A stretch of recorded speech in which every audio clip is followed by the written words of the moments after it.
ಎಲ್ಲರಿಗೂ ನಮಸ್ಕಾರ. S L Bhyrappa ಅವರ ಪರ್ವ ಕಾದಂಬರಿಯನ್ನು ಮುಂದುವರಿಸೋಣ. ಯುಯುಧಾನನ ಹತ್ತಿರಕ್ಕೆ ಒಬ್ಬ ಅಭೀರ ಬರ್ತಾನೆ. ಅಭೀರ ಅಂದರೆ ಅವನು ದ್ವಾರಕೆಯಲ್ಲಿದ್ದಂತಹ ಆದಿ ನಿವಾಸಿಗಳಲ್ಲಿ ಒಬ್ಬ.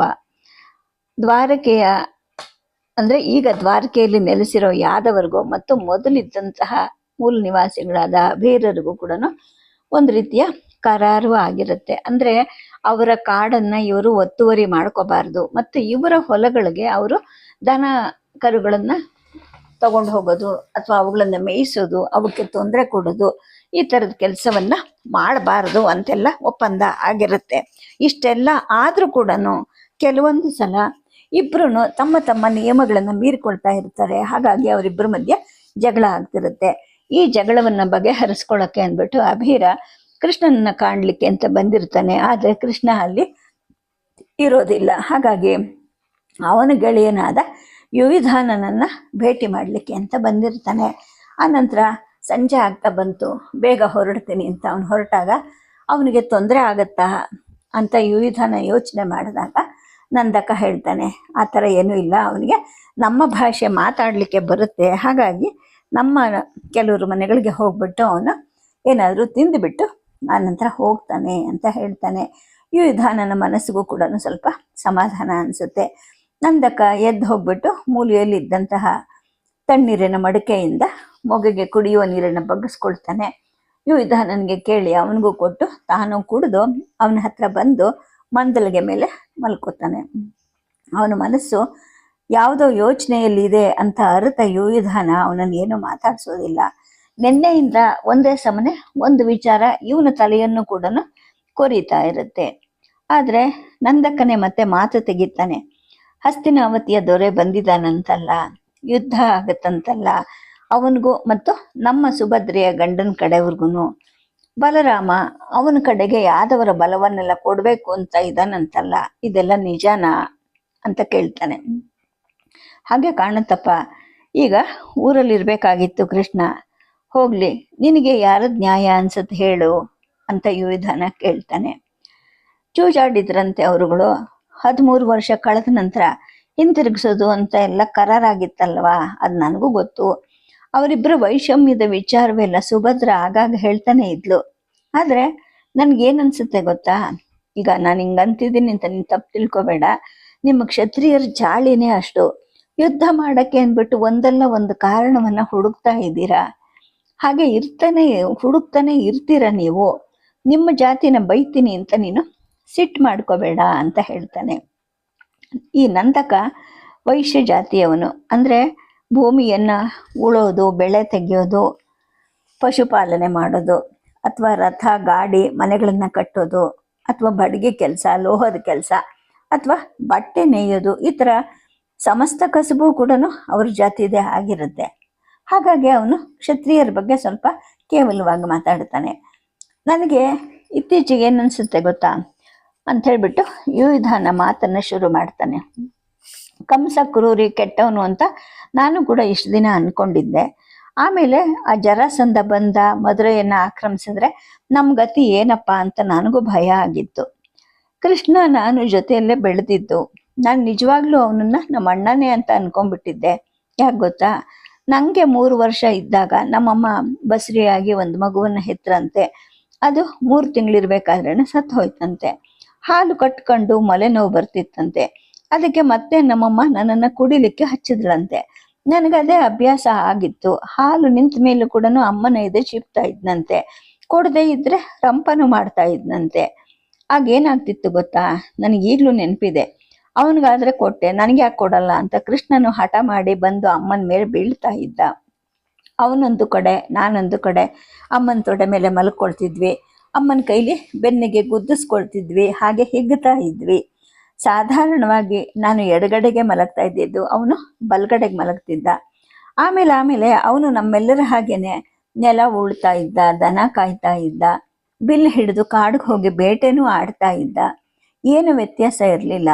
ಆದರೆ 16ನೇ ವಯಸ್ಸಿನಲ್ಲಿ ಅವನು ಕ್ಷತ್ರಿಯ, ಅವನ ಅಪ್ಪ ಅಮ್ಮ ಹೀಗೆ ಅಂತ ಗುಟ್ಟನ್ನು ಅವನಿಗೆ ಬಿಡಿಸಿ ಹೇಳ್ಬಿಟ್ರಂತೆ. ಅದು ಅವನೊಬ್ಬನಿಗೇನೆ. ಆವಾಗಿನಿಂದ ಅವನು ಮನುಷ್ಯ ಬದಲಾಗ್ಬಿಟ್ಟ. ಈಗ ಹಿಂದಿಂದೆಲ್ಲ ಯೋಚನೆ ಮಾಡಿದ್ರೆ ಅರ್ಥ ಆಗ್ತಾ ಇದೆ. ಆಗ ನನಗೇನು ಗೊತ್ತಾಗ್ತಿರ್ಲಿಲ್ಲ. ಬೇರೆ ಮನುಷ್ಯ ಅಂದರೆ ಏನು ಅಂದರೆ ಸದಾ ಮಲ್ಲ ಸಾಧನೆ, ಬಿಲ್ಲು ಬಾಣಗಳ ಅಭ್ಯಾಸವನ್ನು ಮಾಡ್ತಾ ಇದ್ದ, ಪ್ರಪಂಚವನ್ನೇ ತಲೆ ಮೇಲೆ ಹೊತ್ಕೊಂಡಿದ್ದಾನೇನೋ ಅನ್ನೋ ಹಾಗೆ ಗಾಂಭೀರ್ಯದ ಮುಖಭಾವ ಇತ್ತು ಅವನಿಗೆ. ಅದಕ್ಕೇನೆ ಮೊದಲಿದ್ದ ಹುಡುಗಾಟ ಖುಷಿಗಳು ಎಲ್ಲ ಇಲ್ಲವಾಗ್ಬಿಟ್ವು. ಇದರ ಕಾರಣ ಏನು ಅಂತೀಯ? ತಾನು ಕ್ಷತ್ರಿಯ ಅನ್ನೋ ಭಾವನೆ ಅವನಿಗೆ ಬಂದಿದ್ದ ಅಂತ ಯುಯಿಧಾನ ಹೇಳ್ಕೊತಾನೆ ಮತ್ತು ಮಾತು ಸೇರಿಸ್ತಾನೆ. ಅಥವಾ ತನ್ನನ್ನು ಹೆತ್ತ ತಾಯಿ ತಂದೆಯರ ಭಾವನೆ ಈ ಥರ ಆಗಿದೆಯಲ್ಲ ಅನ್ನೋ ಯೋಚನೆ ಚಿಂತೆ ಅವನನ್ನು ಕಾಡಿರಬಹುದೇನೋ ಅಂತಲೂ ಅಂದ್ಕೊಳ್ತಾನೆ. ಆಗ ನಂದಕ ಹೇಳ್ತಾನೆ, ಅದು ಇರಬಹುದು. ಅವನು ಕ್ಷತ್ರಿಯನೇ ಅಲ್ಲದೆ ಇದ್ದಿದ್ರೆ ಅಥವಾ ಅವನು ನಿಜವಾದ ಹುಟ್ಟು ಅವನಿಗೆ ಗೊತ್ತಾಗದೇ ಇದ್ದಿದ್ರೆ ಸುಖವಾಗಿ ವ್ರಜದಲ್ಲಿ ಕೃಷಿ ಕೆಲಸ ಮಾಡ್ಕೊಂಡಿರ್ತಿದ್ದ. ಚುರುಕು ಬುದ್ಧಿಯವನವನು. ಹಾಗಾಗಿ ಬಡಗೆ ಕೆಲಸದಲ್ಲಿ ಅಥವಾ ಲೋಹ ಕೆಲಸದಲ್ಲಿ ಏನಾದರೂ ಹೊಸ ನಮೂನೆ ಮಾಡ್ತಾ ಇದ್ದ. ಅವನು ಸುಖವಾಗಿರ್ತಿದ್ದ, ಉಳಿದವರು ಕೂಡ ಸುಖವಾಗಿರ್ತಿದ್ರು ಅಂತ ಮುಂದೆ ಏನು ಹೇಳೋಕ್ಕೂ ತೋಚದೆ ನಂದಕ ಸುಮ್ಮನಾಗ್ತಾನೆ. ಏನು ನೀನು ಹೇಳ್ತಾ ಇರೋದು ಅಂತ ಯುಯಿಧಾನ ಎದ್ದು ಕೂತ್ಕೊಳ್ತಾನೆ. ಎಡಗಡೆ ಕಿಟಕಿಯಿಂದ ಸಾಗರ ಎದ್ದು ಬರೋ ಹಾಗೆ ಕಾಣ್ತಾ ಇರುತ್ತೆ. ಸಾಗರದ ಆಕಾರ ಈ ಥರದ್ದೇ ಅಂತ ಖಚಿತವಾಗಿ ಹೇಳೋಕ್ಕಾಗಲ್ಲ. ಒಂದು ಸಲ ದುಂಡನ ಗಡಿಗೆ ಹಾಗೆ ಉಬ್ಬಿ ದಿಗಂತದಲ್ಲಿ ಇಳಿದಿರುತ್ತೆ. ಕೆಲವೊಮ್ಮೆ ಚಪ್ಪಟೆಯಾದ ಹಸಿರು ಚಾಪೆಯಂತೆ ಹಾಸಿ ಮಬ್ಬಿನಲ್ಲಿ ಮರೆಯಾಗಿರುತ್ತೆ ಅಂತ ಅಂದ್ಕೊಳ್ತಾ ಸಮುದ್ರವನ್ನೇ ನೋಡೋ ಯುಯಿಧಾನನಿಗೆ ನಂದಕ ಹೇಳಿದ ಮಾತು ಏನು ಅನ್ನೋದೇ ಮರೆತು ಹೋಗುತ್ತೆ. ನಂದಕ ಮಾತು ಮುಂದುವರಿಸ್ತಾನೆ. ಯಾಕೆ ಹೇಳ್ತೀನಿ ಅಂದರೆ, ಕಂಸ ಬದುಕಿದ್ದಾಗ ಯಾದವ ಕ್ಷತ್ರಿಯರಿಗೆಲ್ಲ ಹೆದರಿಸಿ ಅವರನ್ನು ಗೋಳ್ಗುಟ್ಟಿಸ್ತಿದ್ದ. ಇತರ ಜನಗಳ ತಂಟೆಗೆ ಅವನೇನು ಬರ್ತಿರ್ಲಿಲ್ಲ. ಅಂದರೆ ನಮ್ಮಂಥವ್ರ ತಂಟೆಗೆ ಅವನೇನು ಬರ್ತಿರ್ಲಿಲ್ಲ. ಬೆಳೆದಿದ್ರೆ 6ರಲ್ಲಿ 1 ಭಾಗವನ್ನು ರಾಜದಾಯ ಸಲ್ಲಿಸ್ಬಿಟ್ರೆ ನಮ್ಮ ಕೆಲಸ ಮುಗೀತಿತ್ತು. ನಾವೆಲ್ಲ ಕೊಡ್ತಾನೂ ಇದ್ವಿ. ಯಾರು ಆಳಿದ್ರೆ ನಮಗೇನಪ್ಪ. ಮೊನ್ನೆ ನಮ್ಮೂರಿಂದ ಕೆಲವರು ನೆಂಟರು ಬಂದಿದ್ರು. ಈ ಬೇಸಿಗೆಯಲ್ಲಿ ಎಷ್ಟು ದೂರ ನೋಡು ನಡ್ಕೊಂಡು ಬಂದಿದ್ರು. ಇಲ್ಲಿ ನೋಡಿದ್ರೆ ನಾನು ಅನುಕೂಲಸ್ಥನಾಗಿದ್ದೀನಿ. ಅವ್ರಿಗೆ ಪಾಪ ಪ್ರಯಾಣಕ್ಕೆ ಕುದುರೆ ಸಿಕ್ಕಿಲ್ಲ, ದಿಕ್ಕೂ ಇಲ್ಲ. ಅವ್ರಿಗೆ ನಡೆದು ಅಂಗಾಲಿನ ಚರ್ಮ 2 ಹೆಕ್ಕಳಕ್ಕೆ ಸುಲ್ದು ಹೋಗಿತ್ತು. ಮೂತ್ರದಲ್ಲೂ ಕೂಡ ರಕ್ತ ಕಾಣಿಸ್ಕೊಂಡಿತ್ತಂತೆ. ಅವ್ರು ಬಂದಿದ್ದು ಯಾಕೆ ಗೊತ್ತಾ? ಈಗ ವ್ರಜಕ್ಕೆ ರಾಜನೇ ಇಲ್ಲ. ಮಧುರೆಯವರು ಇಲ್ಲಿಗೆ ಓಡ್ ಬಂದರು. ಜರಾಸಂಧ ಮಧುರೆಯನ್ನು ಹಾಳು ಮಾಡಿ ಹಿಂತಿರುಗ್ಬಿಟ್ಟ. ರಾಜ ಇಲ್ಲಿದ್ರೆ ಬೇಡ, 6ನೇ 1 ಅಂಶ ದಿನಸಿ ಉಳೀತು ಅಂತ ಸುಖವಾಗಿರೋಕ್ಕೂ ಕೂಡ ಬಿಡದೆ ಕೆಲವು ಪುಂಡರುಗಳು ಕುದುರೆ ಏರಿ ಬರ್ತಾರೆ. ನಾನೇ ರಾಜ, ನನಗೆ ದಾಯ ಕೊಡು ಅಂತ ಕಿತ್ಕೊತಾರೆ. ಅದು ವರ್ಷಕ್ಕೆ 2-3 ಸಲ ಕೊಡೋ ಸ್ಥಿತಿ ಬಂದಿದೆ. ದ್ವಾರಕೆಯಿಂದ ಯಾರಾದರೂ ವಾಪಸ್ ಬಂದು ಹೊಸದಾಗಿ ಮಧುರೆಯನ್ನು ಕಟ್ಟಿ ಆಳಲಿ, ನಾವು ಸುಖವಾಗಿರಬಹುದು ಅಂತ ನಮ್ಮೂರವರೆಲ್ಲ ಹೇಳಿದ್ರು. ಅದನ್ನು ಹೇಳಕ್ಕೆ ಬಂದ್ವಿ ಅಂತ ಅವ್ರು ಅಂದರು ಅಂತ ನಂದಕ ಹೇಳ್ತಾನೆ. ಸಾತ್ಯಕಿಗೆ ಇದ್ದಕ್ಕಿದ್ದ ಹಾಗೆ ಉತ್ಸಾಹ ಹುಟ್ಕೊಳ್ಳುತ್ತೆ. ಹೌದಲ್ವಾ? ಜರಾಸಂಧನನ್ನು ಕೊಲ್ಲಿಸಿದ ನಂತರ ಮಧುರೆಗೆ ಹಿಂತಿರುಗುವಂತಹ ಆಲೋಚನೆ ಯಾರಿಗೂ ಬರಲಿಲ್ಲ. ಯಾಕೆ? ಕೃಷ್ಣನಿಗೂ ಬರಲಿಲ್ವಲ್ಲ. ದ್ವಾರಕೆ ಸಂಪತ್ತನ್ನೇನೋ ಕೊಟ್ಟಿದೆ. ಆದರೆ ನಮ್ಮ ಯಾದವರ ಒಂದು ಬೇರು ಮತ್ತೆ ಮಥುರೆಗೆ ಹೋಗಿ ಯಾಕೆ ನಿಲ್ಲಿಸಬಾರದು? ಎಷ್ಟಾದರೂ ಅದು ಮೂಲ ಸ್ಥಾನ. ಬಲರಾಮನ ಕೈಯಲ್ಲಿ ಮಾತಾಡಿ ಎಲ್ಲ ನೋಡಿದೆ. ಆದರೆ ಆತ ಹೇಳ್ದ, ಯಾರಿಗೆ ಬೇಕು ಮಧುರೆ ಅಂತ ಅಂದ್ಬಿಟ್ರು ಅಂತ ನಂದಕ ಹೇಳಿ ಸುಮ್ಮನಾಗ್ತಾನೆ. ಯಾರು ಒಲ್ಲದೆ ಇದ್ದರೆ ತಾನೇ ಯಾಕೆ ಅಲ್ಲಿಗೆ ಹೋಗಬಾರ್ದು ಅನ್ನೋ ಒಂದು ಆಸೆ ಈಗ ಯುಯಿಧಾನನ ತಲೆಯಲ್ಲಿ ಹಣಕತ್ತೆ. ರಾಜ್ಯ ಆಳೋದು ಮತ್ತು ಕಟ್ಟೋದು 2 ಕ್ಷತ್ರಿಯರ ಚಟ ಮತ್ತು ಚಪಲ. ನಾನು ಏನು ಹೇಳ್ತಾ ಇದ್ದೀನಿ ಅಂದರೆ, ಯಾವ ರಾಜ ಬಂದರೂ ಕೂಡ ನಾವು ಉತ್ತು ಬೆಳೆದೇ ನಡೆಯೋದಿಲ್ಲ. ದುರ್ಯೋಧನದ ನ್ಯಾಯನೋ ಪಾಂಡವ್ರ ನ್ಯಾಯನೋ ಅನ್ನೋದು ನಮಗೆ ಮುಖ್ಯವಾಗಿ ಕಾಣೋದಿಲ್ಲ. ಹೊಟ್ಟೆಗೆ ಹಿಟ್ಟು ಜುಟ್ಟಿಗೆ ಹೂವು 2 ಆದಮೇಲೆ ಮಾಡೋದೇನು? ಜೂಜಾಡಿದ್ರು ಅವರು. ಗೆದ್ದವನು ಸೋತವನಿಗೆ ಪಣವನ್ನು ವಾಪಸ್ ಕೊಡೋದಿಲ್ಲ ಅಂದ. ಈಗ ಯುದ್ಧನೂ ಆಗುತ್ತಂತೆ. ಈ ಕ್ಷತ್ರಿಯ ಜಾತಿ ಇರೋ ತನಕ ಯುದ್ಧ ಅನ್ನೋದು ಆಗ್ತಾನೆ ಇರುತ್ತೆ. ಹೊಲದಲ್ಲಿ ಬೆಳೆಯುವಂತಹ ನಮಗೆ ಯಾರು ಗೆದ್ರೇನು ಯಾರು ಸೋತ್ರೇನು ಅಂತ ನಂದಕ ಮಾತಾಡ್ತಾ ಇರಬೇಕಾದ್ರೆ ಯುಯಿಧಾನನ ಮನಸ್ಸಿನಲ್ಲಿ ಕೃಷ್ಣ ಊರಿಗೆ ಬಂದ ನಂತರ ತಾನು ಮಥುರೆಗೆ ಹೋಗೋ ವಿಷಯ ಚರ್ಚಿಸಬೇಕು ಅನ್ನೋ ನಿರ್ಧಾರ ರೂಪುಗೊಳ್ತಾ ಇರುತ್ತೆ. ಸುಮ್ಮನೆ ಹೋಗಿ ನೆಲೆಸಿ ಪಟ್ಟಣ ಕಟ್ಟೋದಲ್ಲ. ಸುತ್ತಮುತ್ತಲ ರಾಜರ ಜೊತೆಗೆ ಮತ್ತೆ ಯುದ್ಧ ಆಗತ್ತೆ, ಕಾದಾಟ ಆಗತ್ತೆ ಅನ್ನೋ ಪರಿಣಾಮನೂ ಅವನಿಗೆ ಅರಿವಾಗ್ತಾ ಹೋಗುತ್ತೆ. ಹೊರಗಡೆ ಸಂಜೆ ಆಗ್ತಾ ಇರೋದು ಕಾಣಿಸ್ಕೊಳ್ತಾ ಇರುತ್ತೆ. ಸಾಗರದ ವಿಸ್ತಾರ ಇನ್ನೂ ಹೆಚ್ಚಿದಂತೆ ಕೆಂಪು ಸೂರ್ಯನ ಬೆಳಕು ಉಬ್ಬಿದ ಆಚೆ ಇಳಿತವನ್ನು ಕೊರೆದು ಇನ್ನೂ ಕಡಿಮೆ ಮಾಡ್ತಾ ಇರುತ್ತೆ. ಮಥುರೆಯಲ್ಲಿ ಈ ಸಮುದ್ರ ಇರೋದಿಲ್ಲ, ಆದರೆ ನದಿ ಇರುತ್ತೆ ಅನ್ನೋ ಒಂದು ಆಲೋಚನೆ ಜೊತೆಗೆ ಏನೋ ಒಂದು ಉತ್ಸಾಹನೂ ಯುವಿಧಾನನಲ್ಲಿ ಹುಟ್ಕೊಳ್ಳುತ್ತೆ. ಜೊತೆಗೆ ಹಗಲು ಸಂಜೆ ರಾತ್ರಿ ಅಂತ ಯಾವುದೊಂದು ಪರಿವೇ ಇಲ್ಲದೆ ಈ ಸಮುದ್ರವನ್ನು ನೋಡೋ ಹಾಗೆ ನದಿಯನ್ನು ನೋಡೋ ಪ್ರೀತಿ ನನ್ನಲ್ಲಿ ಆಗ ಇರಲಿಲ್ಲ ಅಲ್ವಾ ಅನ್ನೋ ಜ್ಞಾನನೂ ಅವನಿಗೆ ಹೊಳಿತಾ ಹೋಗುತ್ತೆ. ಇವೆಲ್ಲ ಮಾತುಗಳು ಅಂದರೆ ಅಭೀರರು ತಂಪಾಡು ತಾವಿದ್ರು, ಕಾಲು ಕೆರೆದು ಜಗಳಕ್ಕೆ ಹೋಗಿದ್ದು ನಮ್ಮವ್ರದೇ ತಪ್ಪಲ್ವಾ? ಕುದುರೆ ಮೇಲೆ ಕೂತ್ಕೊಂಡು ಬಿಲ್ಲು ಬಾಣ ಹಿಡ್ಕೊಂಡು ನಾವೇ ದೊಡ್ಡ ಮನುಷ್ಯರು ಅಂತ ಹೇಳಿ ಕೆಲವರು ಹೋಗಿ ಕಾಡಿಗೆ ಬೆಂಕಿ ಹಾಕಿದ್ರು. ನಾಳೆ ಇವ್ರೇನು ಹೋಗ್ತಾರೇನೋ? ಏನಿಲ್ವಲ್ಲ. ಮಳೆ ಗಾಳಿ ಬಿಸಿಲು ಅಂತ ನೋಡದೆ ನಾವು ಬೆಳೆ ಬಿತ್ತಬೇಕು, ಹಕ್ಕಿ ಹೊಡಿಬೇಕು. ನೀನು ಹೋಗಿ ಆ ಬಲರಾಮನ್ಗೆ ಹೇಳು, ಈ ಜಗಳವನ್ನ ತಪ್ಸು. ಕೃಷ್ಣ ಇದ್ದಿದ್ರೆ ಏನ್ ಮಾಡ್ತಿದ್ನೋ ಗೊತ್ತಿಲ್ಲ, ಅವನ ಸ್ನೇಹಿತ ಅಂತ ಹೇಳ್ಬಿಟ್ಟು ಈ ಅಭೀರ ನಿನ್ನನ್ನ ಹುಡ್ಕೊಂಡು ಬಂದಿದ್ದಾನೆ ಅಂತ ನಂದಕ ಹೇಳ್ತಾನೆ. ಈಗ ಯುವಿಧಾನನಿಗೂ ಏನಾದ್ರೂ ಮಾಡಬೇಕು ಅನ್ಸುತ್ತೆ. ಕೃಷ್ಣ ಬರೋ ತನಕ ಸುಮ್ಮನಿದ್ರೆ ಅಷ್ಟರಲ್ಲಿ ಜಗಳ ಮತ್ತೆ ಹೆಚ್ಚಾಗಬಹುದು, ಎರಡು ಕಡೆನೂ ದ್ವೇಷ ಹೆಚ್ಚಾಗಬಹುದು. ಇದನ್ನ ತಪ್ಪಿಸ್ಬೇಕು ಅಂತ ನಿಶ್ಚಯ ಮಾಡ್ತಾ ಇರ್ಬೇಕಾದ್ರೆ ನಂದಕ ಹೇಳ್ತಾನೆ, ನೋಡು, ದೋಣಿಗಳನ್ನ ದುರಸ್ತಿಗೆ ಕಳಿಸಿದ್ದೆ, ಎಲ್ಲಿಗೆ ಬಂತು ಅಂತ ನೋಡ್ಬೇಕು. ನಾಳದ್ರೊಳಗೆ 10 ದೋಣಿ ಸರಕು ಇಲ್ಲಿಂದ ಹೊರಡ್ಬೇಕು. ಆಚೆ ನಾಳದ್ದು ನೀನ್ ಸಿಗ್ತೀಯಾ? ನಿನ್ ಜೊತೆ ತುಂಬಾ ಮಾತಾಡಬೇಕಾಗಿದೆ ಅಂತ ನಂದಕ ಹೇಳ್ತಾನೆ. ಸರಿ, ಅಲ್ಲಿಂದ ಯುವಿಧಾನ ಹೊರಡ್ತಾನೆ, ಬಲರಾಮನ ಮನೆಗೆ ಹೊರಡ್ತಾನೆ. ಅವನು ಹೊರಟಿದ್ದು ಅಭೀರರ ವಿಷಯದ ಬಗ್ಗೆ ಚರ್ಚೆ ಮಾಡಲಿಕ್ಕೆ ಅಂತ. ಬಲರಾಮನ ಭವನಕ್ಕೆ ಹೋದಾಗ ಅಲ್ಲಿ ಬಲರಾಮ ಇವನ್ನ ಆಶ್ಚರ್ಯದಿಂದ ನೋಡ್ತಾನೆ. ಇದೇನಿದು, ನೀನಿಲ್ಲಿ? ದುರ್ಯೋಧನ ಸಿಕ್ಲಿಲ್ವಾ ನಿನಗೆ ಅಂದಾಗ, ಎಲ್ಲಿ ಅಂತ ಇವನು ಕೇಳ್ತಾನೆ. ಅಲ್ಲ, ಅವನು ನಿನ್ನನ್ನು ನೋಡ್ಲಿಕ್ಕೆ ಅಂತ ನಿನ್ನ ಮನೆ ಕಡೆಗೆ ಹೋದ. ಈಗ ಒಂದು ಗಳಿಗೆ ಆಯಿತು, ನಿನ್ನ ಅಪ್ಪನ ಕೈಲಿ ಮಾತಾಡ್ತಾ ಇರಬಹುದು ಅಂತ ಕಾಣುತ್ತೆ. ನೀನು ಸಮುದ್ರದ ಕಡೆಯಿಂದ ಬಂದ್ಯಾ ಅಂತ ಕೇಳ್ತಾನೆ. ಯುವಿಧಾನನಿಗೆ ಆಶ್ಚರ್ಯ ಆಗುತ್ತೆ, ಒಂದು ಜೊತೆಗೆ ಒಂದು ರೀತಿಯ ಹೆಮ್ಮೆನೂ ಆಗುತ್ತೆ. ಅಷ್ಟು ದೊಡ್ಡ ರಾಜ್ಯವಾದ ಹಸ್ತಿನಾವತಿಯ ದೊರೆ ತಾನಾಗೆ ನನ್ನ ಮನೆಗೆ ಹೋಗಿದ್ದಾನೆ, ಅದು ನನ್ನನ್ನು ಕಾಣಲಿಕ್ಕೆ ಅಂತ. ಆದರೆ ಇದು ಕಾರ್ಯವಾಸಿ ವರ್ತನೆ ಅಂದ್ಬಿಟ್ಟು ತಕ್ಷಣ ಅವನ ಮನಸ್ಸು ಹೇಳಿಸುತ್ತೆ. ಬಲರಾಮನ ಎಡಗೈ ದವಡೆಯನ್ನು ನೋಡ್ಕೊಳ್ತಾ ಇರುತ್ತೆ. ಹೇಗಿದೆ ಈಗ ಅಂತ ಯುವಿಧಾನ ಕೇಳ್ತಾನೆ. ನೆನ್ನೆಷ್ಟು ಬಾಧೆ ಇಲ್ಲ, ಆದರೂ ಮುಟ್ಕೋಬೇಕು ಅನ್ಸುತ್ತೆ ಅಂತ ಬಲರಾಮ ಹೇಳ್ತಾನೆ.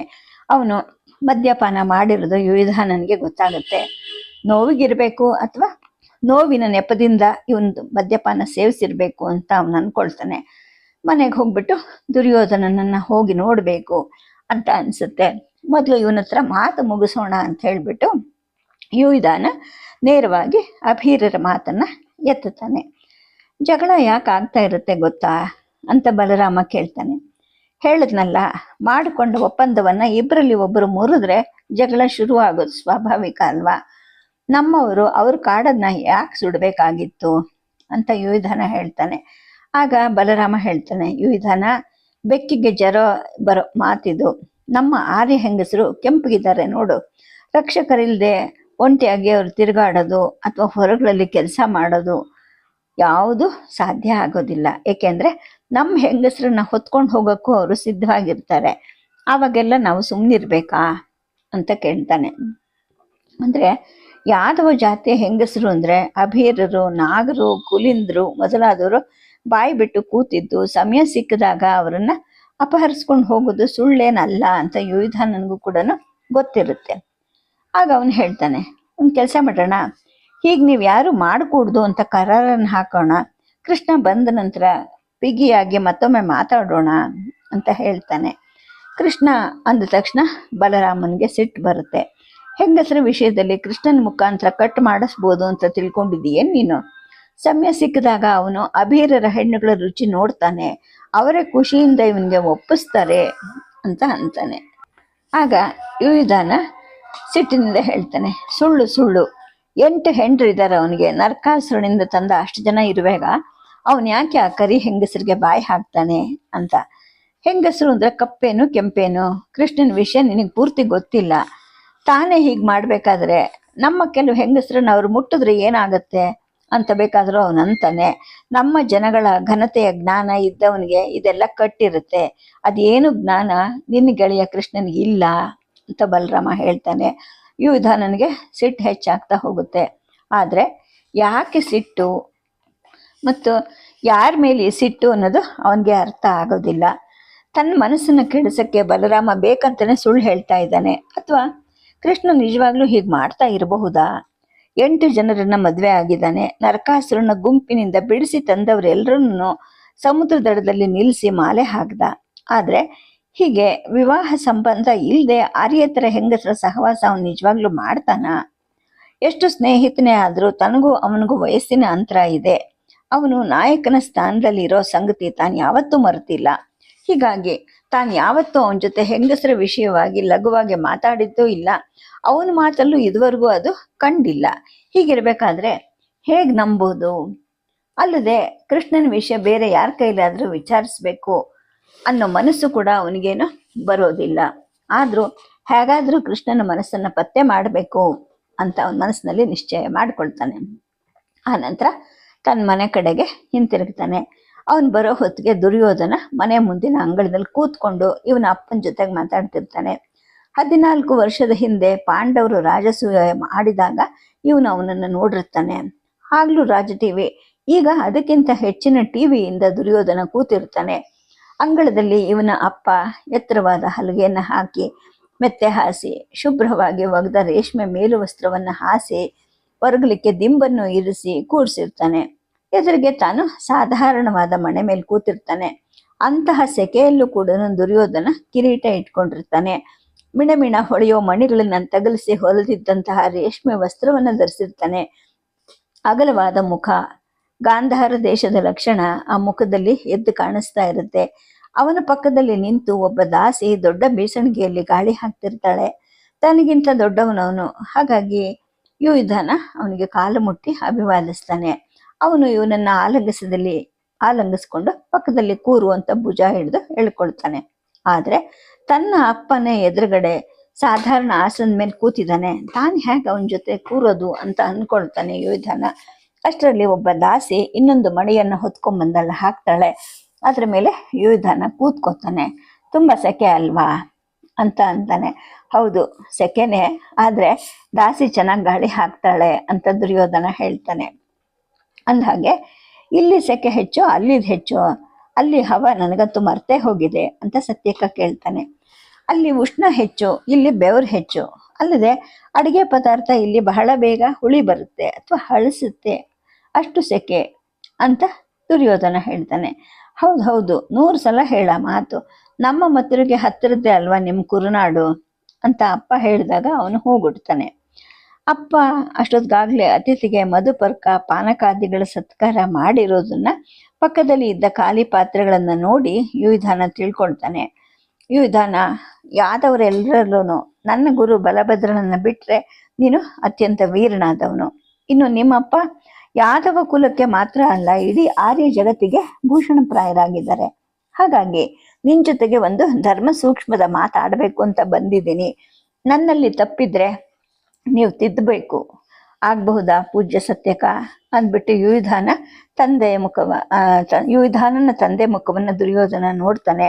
ಬೊಚ್ಚು ಬಾಯ ಆ ವೃದ್ಧ ತನಗೆ ಈ ಒಂದು ಪ್ರಶಂಸೆ ಸಿಕ್ಕಿದ್ದ ಕೇಳಿ ಸಂತೋಷದಿಂದ ಹೌದು ಅಂತ ತಲೆ ಹಾಕ್ತಾನೆ. ಆಗ ದುರ್ಯೋಧನ ಹೇಳಕ್ ಪ್ರಾರಂಭ ಮಾಡ್ತಾನೆ. ಈ ದುರ್ಯೋಧನನಲ್ಲಿ ಬೇರೆ ದುರ್ಗುಣ ಇರಬಹುದು, ಆದ್ರೆ ಲೋಭ ಇಲ್ಲ. ರಾಜ್ಯ ಲೋಭದಿಂದ ನಾನು ಮಾತಾಡ್ತಿಲ್ಲ. ಮುಖ್ಯ ವಿಷಯ ಏನು ಅಂದ್ರೆ ನಮ್ಮಪ್ಪ ಹುಟ್ಟು ಕುರುಡ. ಗಂಡ ಕುರುಡ ಆಗಿರ್ಬೇಕಾದ್ರೆ ತಾನು ಪ್ರಪಂಚದ ವಸ್ತುವನ್ನು ನೋಡೋ ಚಾಕ್ಷುಷ ಸುಖ ಬೇಡ ಅಂದ್ಬಿಟ್ಟು ನಮ್ಮಮ್ಮ ತನ್ನ ಕಣ್ಣಿಗೂ ಬಟ್ಟೆ ಕಟ್ಕೊಂಡು ಆವತ್ತಿನಿಂದ ಇವತ್ತಿನವರೆಗೂ ಸ್ವಯಂ ಪ್ರೇರಣೆಯಿಂದ ಕುರುಡಿ ಆಗಿದ್ದಾಳೆ. ಅದು ಸಂಯಮದಿಂದಲೇನೆ. ಕುರುನಾಡಿನಲ್ಲಿ ಮಾತ್ರ ಅಲ್ಲ, ಇಡೀ ಆರ್ಯ ಜಗತ್ತಲ್ಲಿ ನಮ್ಮ ಅಮ್ಮನನ್ನ ಎಲ್ಲರೂ ದೇವಿ ಅಂತಾರೆ. ಪತಿವ್ರತ ಧರ್ಮದ ಅಸೀಮ ಮೂರ್ತಿಯಾಗಿದ್ದಾಳೆ ನಮ್ಮಮ್ಮ. ಇಂತಹ ತಾಯಿ ತಂದೆಯರ ಮಕ್ಕಳು ನಾವು 14 ಜನ. ಇನ್ನು ನಮ್ಮ ಚಿಕ್ಕಮ್ಮ ಕುಂತಿ ವಿಷಯದಲ್ಲಿ ನಾವೇ ಅಲ್ಲದ್ದು ಮಾತಾಡಬಾರ್ದು. ಎಷ್ಟಾದರೂ ಆಕೆ ನಿಮ್ಮ ಕುಟುಂಬಕ್ಕೂ ಸೇರಿದವಳು, ನಮ್ಮ ಕುಟುಂಬಕ್ಕೂ ಸೇರಿದವಳು. ಮೂಲದಲ್ಲಿ ಆಕೆ ನಿಮ್ಮ ಯಾದವ ಕುಲಕ್ಕೆ ಸೇರಿದವಳಂತೆ. ನಮ್ಮ ಮಟ್ಟಿಗೆ ಅದೆಲ್ಲ ಅಂತೆ ಕಂತೆ. ಅದು ಹೋಗ್ಲಿ, ಅವಳ ಮಕ್ಕಳು ಗಂಡನಿಗೆ ಹುಟ್ಟಿದವರಂತೂ ಅಲ್ಲ, ಗಂಡನ ಅಪ್ಪಣೆಯಿಂದಲೇ ನಿಯೋಗಕ್ಕೆ ಆದವರು ಅಂತ ಅಂತಾರೆ. ಆದ್ರೆ ಇಲ್ಲಿ ಒಂದು ಪ್ರಶ್ನೆ ಇದೆ. ನಿಯೋಗ ಮಾಡಬೇಕಾದ್ರೆ ದೂರದ ಹಿಮಾಲಯಕ್ಕೆ ಹೋಗಿ ಅಲ್ಲಿ ಯಾಕೆ ಮಾಡಿಸ್ಕೋಬೇಕಾಗಿತ್ತು? ಕರ್ಮನಿಷ್ಠ ಬ್ರಾಹ್ಮಣ ಅಥವಾ ಗಂಡನ ಸೋದರ ಇವರಿಂದ ಅಲ್ವಾ ಹೊರಗಿನವರ ಮಾಡಿಸ್ಕೋಬೇಕಾಗಿರೋದು. ಅದು ಬಿಟ್ಟು ಪರ್ವತ ಸೀಮೆಯ ಅನಾಗರಿಕ ಜನರಿಂದ ಮಾಡಿಸ್ಕೊಂಡಿದ್ದಾರೆ.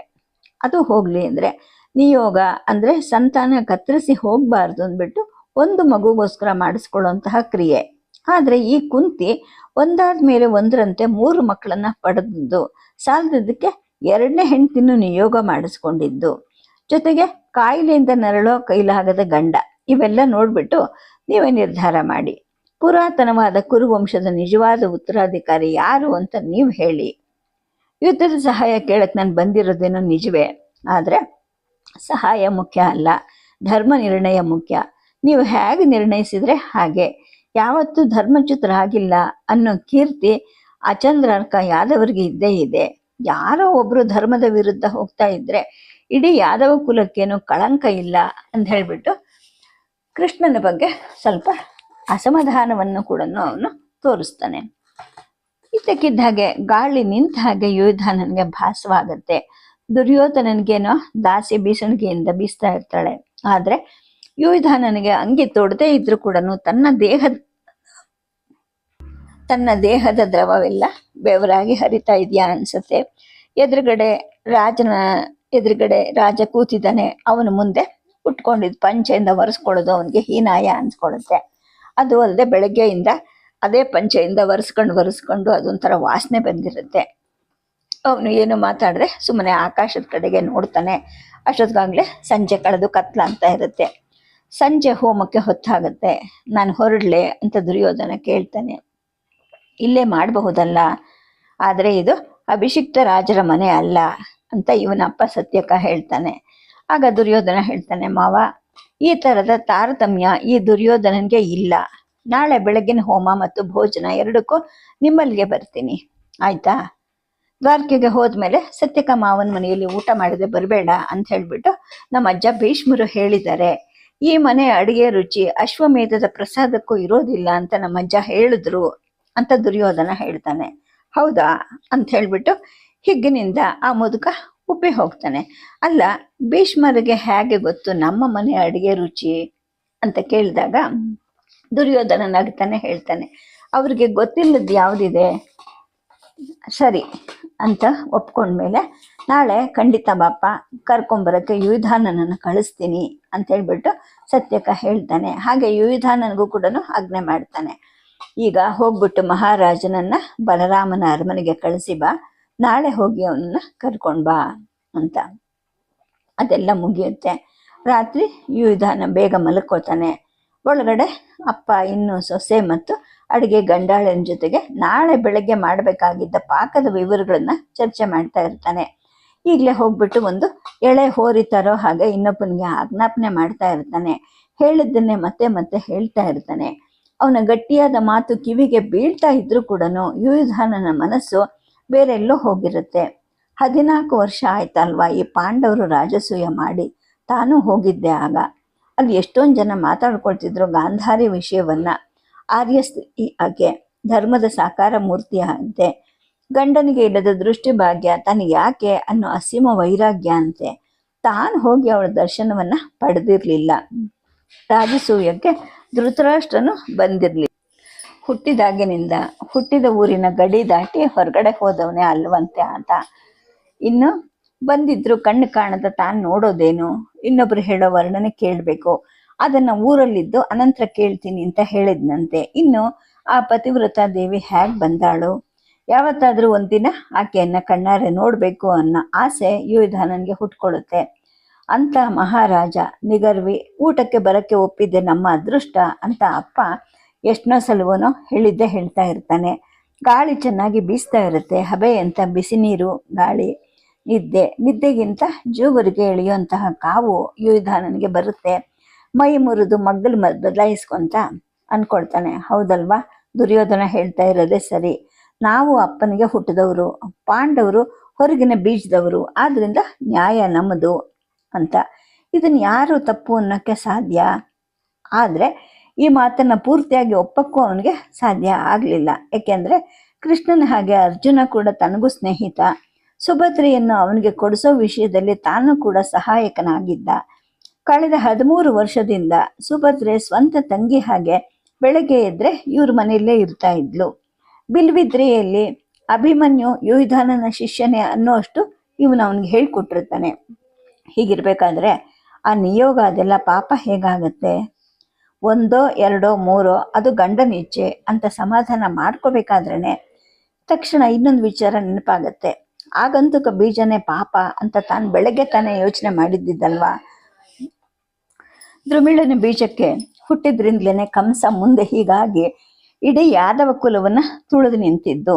ಹೊರಗಿನ ಬೀಜ ಬಂದು ಸೇರಿದ್ರೆ ಹೀಗೇನೆ ಕೋಗಿಲೆ ಗೂಡಲ್ಲಿ ಕಾಗೆ ಮೊಟ್ಟೆ ಸೇರ್ಕೊಂಡ ಹಾಗೆ. ಹಾಗಾದ್ರೆ ಕುರುಕುಲವನ್ನ ತುಳಿಯೋಕೆ ಈ ಪಾಂಡವರು ಹುಟ್ಟಿರಬಹುದಾ? ಇದರಲ್ಲಿ ನ್ಯಾಯ ಮುಖ್ಯ, ಧರ್ಮ ಮುಖ್ಯ. ಇನ್ನು ನಮ್ಮ ಸುಭದ್ರೆಯನ್ನು ಕೊಟ್ಟಿರುವ ಅಥವಾ ನಮಗೂ ಅವ್ರಿಗೂ ಪ್ರೀತಿ ವಿಶ್ವಾಸಗಳಿದೆಯಲ್ಲ, ಇವೆಲ್ಲ ಅಂಶ ಗೌಣ ಆಗ್ಬೇಕಾ ಅಂತ ಯೋಚನೆ ಮಾಡ್ತಾನೆ. ತಕ್ಷಣ ಎದ್ದು ನೀರು ಕುಡಿಬೇಕು ಅನ್ಸುತ್ತೆ. ದಾಸಿಯನ್ನ ಕೂಗಿ ತನ್ನ ಗಟ್ಟಿ ದನಿಯಿಂದಲೇ ತನ್ನ ಆಲೋಚನೆಯನ್ನ ಕದಲ್ಕೊಳ್ಬೇಕು ಅಂತ ಮನಸ್ಸು ಆಗಲ್ಲ. ತಾನೇ ಎದ್ದೇಳ್ತಾನೆ. ಮನೆ ಜಗಲಿ ಮೇಲಿಟ್ಟಿದ್ದ ದಪ್ಪ ಗುಡಾಣದಿಂದ ನೀರು ತುಂಬಿಕೊಂಡು ಗಟಗಟ ಅಂತ ನೀರು ಕುಡಿತಾನೆ. ಬಾಯಿ ಕುತ್ತಿಗೆ ಎದೆಗಳ ಮೇಲೆ ಸುರಿದನ್ನ ಒರೆಸ್ಕೊಳ್ತಾ ಬಂದು ಮತ್ತೆ ಮಂದಳಿಗೆ ಮೇಲೆ ಕೂತ್ಕೋತಾನೆ. ಒಳಗಡೆ ಅಪ್ಪ ಇನ್ನು ನಾಳೆ ಮಾಡಬೇಕಾದ ಕರಂಬಕದ ವಿಷಯವನ್ನ ಮಾತಾಡ್ತಾ ಇರ್ತಾನೆ. ಕುರುಕುಲದ ಯಾವ ಹಿರಿಯರನ್ನು ಆ ಪಾಂಡವರು ಅಲ್ಲಗಳೆದಿಲ್ಲ. ದುರ್ಯೋಧನನಿಗಿಂತ ಹೆಚ್ಚಿನ ಗೌರವದಿಂದಲೇ ನೋಡ್ತಾರೆ. ಕಂಸನ ಕೌರ್ಯನು ಕೂಡ ಅಲ್ಲಿಲ್ಲ. ಧರ್ಮರಾಜನ ಆಳ್ವಿಕೆಯಲ್ಲಿ ದಬ್ಬಾಳಕ್ಕೆ ಧ್ವನಿ ಕೂಡ ಇಲ್ವಂತೆ ಅಂತ ಸಣ್ಣಗೆ ಆಕಳಿಸ್ತಾ ಮಂದಲಿಗೆ ಮೇಲೆ ಮಲ್ಕೋಬೇಕಾದ್ರೆ ಉಗ್ರಸೇನ ಆ ಹಸುಕೂಸು ಕಂಸನ ಬಗೆಗೆ ಯಾಕೆ ಈ ಥರ ಭೇದ ಮಾಡ್ದ ಅನ್ನೋ ಚಿತ್ರೆ ಮಾತು ನೆನಪಾಗತ್ತೆ. ಜೊತೆಗೇನೆ ನರಕಾಸುರನ ಗುಂಪಿನಿಂದ ಬಿಡಿಸಿ ತಂದ ಹೆಂಗಸರಿಗೆ ಬೇರೆ ಬೇರೆ ಬೀಜಗಳಿಂದ ಹುಟ್ಟಿದ ಮಕ್ಕಳುಗಳನ್ನು ಎಲ್ಲವನ್ನು ತನ್ನದು ಅಂತ ಒಪ್ಕೊಂಡ ಕೃಷ್ಣನ ಕೃತಿ ಕೂಡ ಅವನಿಗೆ ನೆನಪಾಗತ್ತೆ. ತಲೆ ಸವರಿ ಎದೆಗೆ ತಬ್ಕೊಂಡು ಕ್ರತು ಅನ್ನೋ ಹೆಸರಿಟ್ಟವನು ಕೂಡ ಅವನೇ ಅಂತಲ್ಲ. ಯುಯುಧಾನನ ಮನಸ್ಸಿಗೆ ಈಗ ಗೊಂದಲ ಶುರುವಾಗುತ್ತೆ. ಆಗಂತುಕ ಬೀಜದ ಕ್ರೂರಿ ಕಂಸ, ಬೇರೆ ಬೀಜದ ಮಕ್ಕಳನ್ನೆಲ್ಲ ತನ್ನದು ಅಂತ ಒಪ್ಕೊಂಡು ಹೆಸರು ಕೊಟ್ಟವನು ಅದೇ ಕಂಸನನ್ನ ಕೊಂದಂತಹ ಕೃಷ್ಣ. ಇನ್ನು ದೇವಿ ಗಾಂಧಾರಿಗೆ ಕುರುಡ ಗಂಡನಿಂದ ಹುಟ್ಟಿದ ಮಕ್ಕಳು. ಕೃಷ್ಣನ ಪಕ್ಷ ವಹಿಸಿದ ನಿಯೋಗದ ಪರಬೀಜಕ್ಕೆ ಹುಟ್ಟಿರೋ ಪಾಂಡವರು. ಎಷ್ಟು ತೂಗಿದ್ರೂ ಯುಯುಧಾನನ ಮನಸ್ಸಿನಲ್ಲಿ ತಕ್ಕಡಿ ಸರಿಯಾಗಿ ನಿಲ್ಲೋದಿಲ್ಲ. ಅಲ್ಲ, ಉಗ್ರಸೇನ ಯಾಕೆ ಹಸುಕೂಸು ಕಂಸನ ಬಗೆಗೆ ಭೇದ ಮಾಡ್ದ ಅನ್ನೋ ಚಿತ್ರೆಯ ಮಾತು ಮತ್ತೆ ಮತ್ತೆ ಕೇಳಿಸ್ದಂಗೆ ಅನ್ನಿಸ್ತಿರುತ್ತೆ. ಈ ದ್ವಾರಕೆಯಲ್ಲಿ ಅಂತಹ ದೊಡ್ಡ ವೇದ ಪಾರಂಗತರು ಯಾರೂ ಇಲ್ವಲ್ಲ, ಕೇಳಬೇಕು ಯಾರನ್ನಾದ್ರೂ ಅಂತಲೂ ಮನಸ್ಸಿಗನ್ಸುತ್ತೆ. ಜೊತೆಗೆ ಕೃಷ್ಣನ ಮೇಲೆ ಸಿಟ್ಟು ಹೆಚ್ಚಾಗ್ತಾ ಹೋಗುತ್ತೆ. ವಿರಾಟ ನಗರಕ್ಕೆ ಅಂತ ಹೋದವನು ಎಷ್ಟು ದಿನ ಕೂತು ಬಿಟ್ಟ. ಅವನು ಈ ಅಂಶ ಬಗೆಹರಿಯೋವರೆಗೂ ಅವನು ಹೇಳಿದ್ರು ಕೂಡ ನಾನು ಪಾಂಡವ್ರ ಕಡೆಗೂ ಸೇರೋದಿಲ್ಲ, ನನಗೂ ಯುದ್ಧಕ್ಕೂ ಸಂಬಂಧ ಇಲ್ಲ ಅಂತ ಅಂದ್ಬಿಡ್ತೀನಿ ಅಂತ ಮನಸ್ಸಿನಲ್ಲಿ ನಿರ್ಧಾರ ಮಾಡ್ಕೊಳ್ತಾನೆ. ನಿಧಾನವಾಗಿ ನಿದ್ದೆ ಹತ್ತುತ್ತೆ. ಸದ್ಯಕ್ಕೆ ಕಥೆಯನ್ನು ನಿಲ್ಲಿಸಿರ್ತೀನಿ. ನಮಸ್ಕಾರ.